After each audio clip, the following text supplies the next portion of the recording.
En fait, les chenilles vont être stressées lorsqu'on va s'approcher d'elles, donc quand on va s'approcher pour regarder comme ça, donc il faut faire attention, pas les toucher. Quand un chien par exemple va venir pour les croquer ou les sentir, donc en fait c'est dès qu'elles vont avoir un élément extérieur qui va s'approcher un peu trop d'elles, elles se protègent.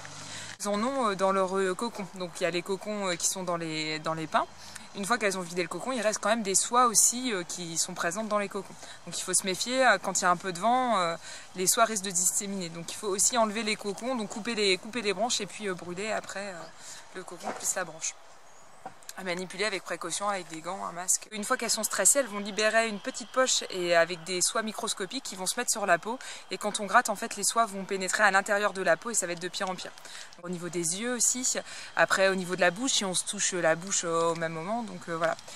En cas de contact avec des chenilles, il faut tout de suite aller voir soit le pharmacien, soit son médecin pour trouver une solution pour traiter. Elles représentent quand même un vrai risque sanitaire. Donc l'idée c'est de protéger la population, donc de traiter les zones où il y a un risque, c'est-à-dire les campings, les parkings, les écoles municipales. Donc ce genre d'endroit, voilà, les pistes cyclables. Quand vous trouvez des nids qui sont en forêt, dans des espaces naturels, voilà, ils ont aussi toute leur place dans l'environnement.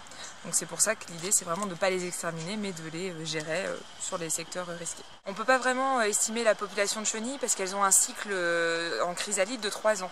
Donc en fait il y aura peut-être une année où il y en aura beaucoup, elles vont toutes se mettre en terre et l'année d'après on aura très peu de sorties de papillons. Donc en fait on a du mal à estimer si c'est plutôt en augmentation ou en diminution. Donc tous les ans c'est la surprise.